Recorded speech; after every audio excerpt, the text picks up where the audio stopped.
Welcome back to the channel. In today's video, we are reacting to some of the clips from a video I saw from Brit Point. Brit Point is a very interesting channel to check out if you don't know about this channel. They really just talk about, UK issues, kind of what's going on in the UK, state of the UK. And as you guys know, this, which is my second channel, my fun channel, I guess, I really just talk about current news, current affairs, what's really going on. I might delve into politics, who knows? But this is a really big topic, especially in terms of the UK. So I wanted to give my 2 cents, but without further ado, let's jump into it. This is a note that if you are looking for a job, the market is shit and it's not just you. It's not just me, it's not just you, it's not anyone else I've been speaking to.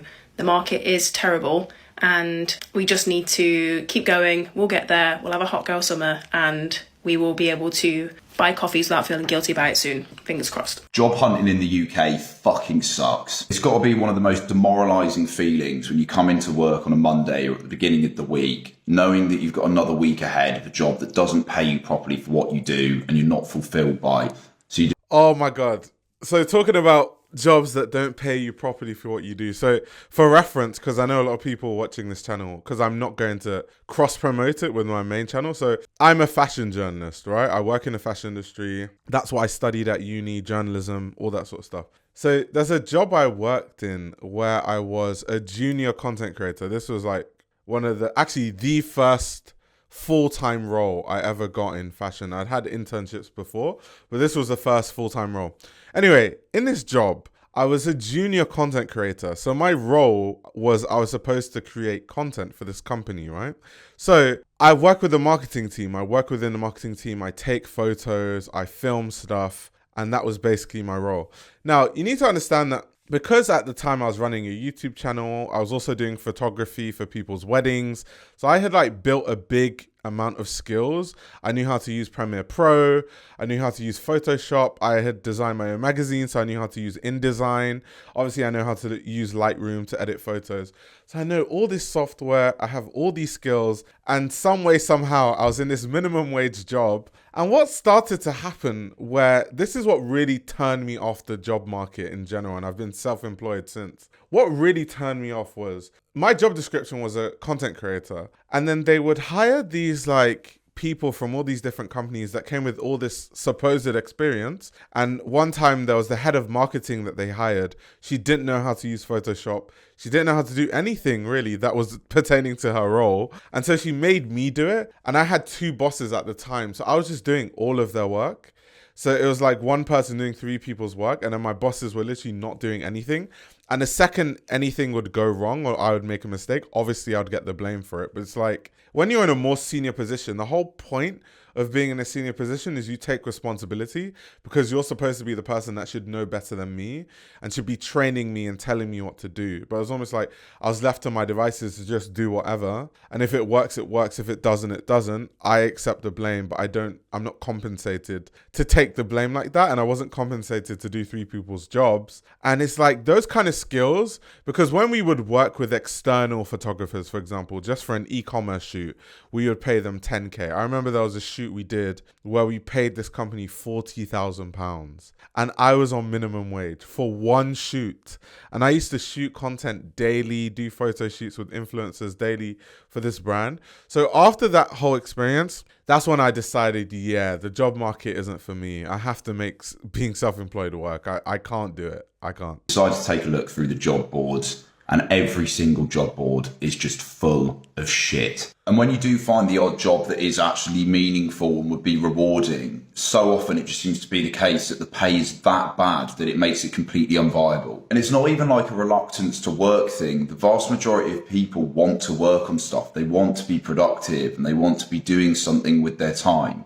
It's just the options that we're given are so shit. And it's such a trap as well, because you so easily fall into this on a Monday or a Tuesday in this case. And as the week progresses on, it's like, okay, the weekend's nearly here. The weekend's, and finally you can switch off again, and then you repeat. And you can see how people just get stuck in that for decades on end. That for me is such a depressing future. And that's why it's... What he's saying is so true, because in that job that I was talking about where I was basically being taken advantage of, I don't know any other way to see it, because when you're on minimum wage and in a training role, you're supposed to be getting trained, but instead they just made me do loads of work so they wouldn't have to pay someone externally for it. And it's a trap because part of me thought, but I'm not going to find anything better, because I in my head, the reason why I took that job, even though the pay was atrocious, was in my mind, I was going to progress.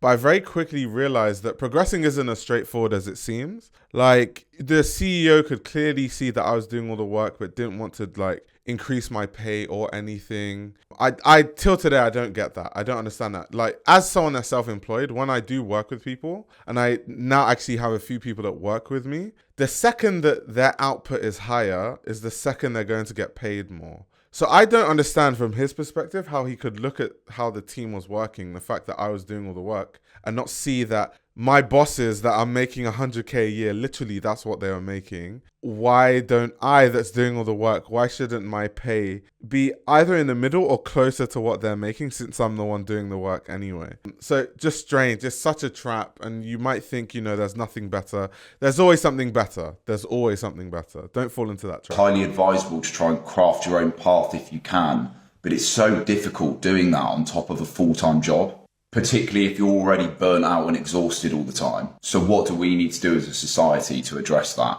But don't ponder too deep on the existentialism, because otherwise you end up like me, where you want to drive your fucking head through the table every Monday. Late stage capitalism is a pile of bullshit. Drop a follow if you want to throw your work laptop off the top of the Empire State. Okay, I'm just going to shamelessly do this. My name is Dana. I've been a model for about 9 years. I have a marketing degree. I also have a certification in front-end development. I can speak 2 other languages. It's unfortunate, but none of that matters. In terms of the job market is so cooked. I've just told you guys, I had crazy amounts of skills and I was still on minimum wage. And I couldn't find anything better at the time for what I wanted to do. I wanted to go into more videography, photography, content creation roles. And because at that time when I had that minimum wage job, I had applied for more than 50 jobs before I finally got that job. So it just got to a point where I was like, I'll just take it because we've been here for a long time. So yeah, all these skills that she's listing off, amazing, impressive. In a normal circumstance, she should be a great candidate. But in this job market, it doesn't matter. I'm currently living in London and I've been applying for jobs for over 6 months and zero responses. So if anyone knows anybody hiring, I'm more than happy to send my resume. One thing for sure and 2 things for certain. Listen closely. If you have a job in this economy, you best hold on to that shit tight for the next 4 years minimum.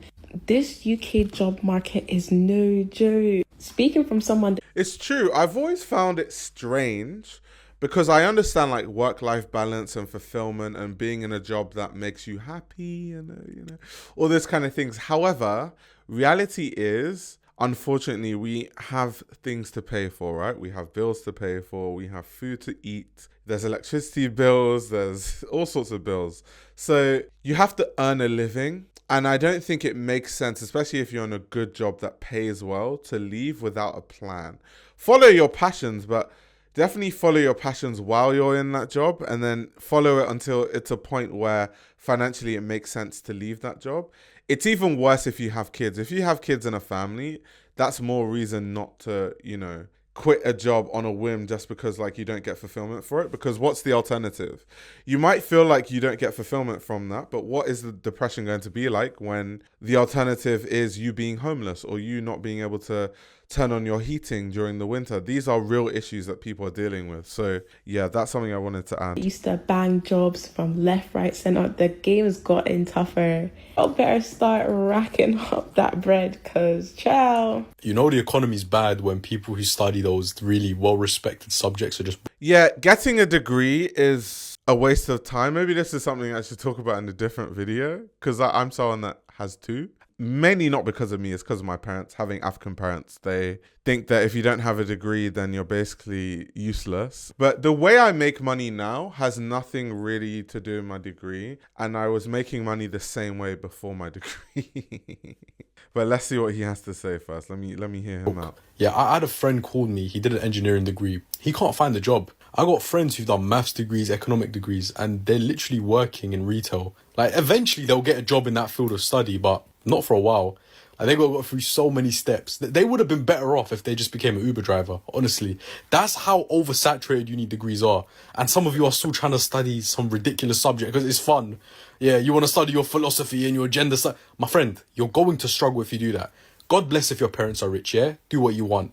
But if you do it outside of that reason, you're an idiot. You're either ignorant, naive, or just stupid. So please, lock in. I think all it is with the degrees is that in my parents' generation and my grandparents' generation, having a degree was not as ubiquitous as it is now. So it was very much a thing that really made you stand out as a candidate. Like you would apply for a job, I have a degree. That's like, oh, you have a degree. That's like very impressive. Now that so many people have degrees, it's almost like the bare minimum to get a minimum wage job at this point. So the validity of a degree doesn't make sense. If I could go back with what I know now as a 27-year-old, if I could go back to when you're like 18, it's crazy that even at 18 you have to make a decision like what you're going to study at uni and all these kind of decisions. Insane. But if I could go back, I would just not go to uni. I would, if I was to go to uni, it would be through an apprenticeship where I'm guaranteed to have a job, like after I get that degree, because it's through the job anyway. Or I would get a trade. Like I'd learn to be like, I don't know, like a plumber, a carpenter, like one of those like really, really useful, like handiwork, like handwork trades, and then follow my passion in my free time. That would have been, I would be so much better financially if I learned how to do plumbing or something like that when I was 18 and just did that as a job and then just followed my passion on the side of doing, I would be in a way better position now than the whole uni stuff and wasting all that time doing all these degrees and stuff. And then when you apply to jobs with your degree, that you can't get jobs. And then the job you eventually get is minimum wage where you're being exploited. And, you know, you have bosses that are deferring all their work to you because they don't even know how to do it themselves. Just isn't it? But on that note, we're going to end the video there. Let me know you guys' thoughts and I'll see you in the next video.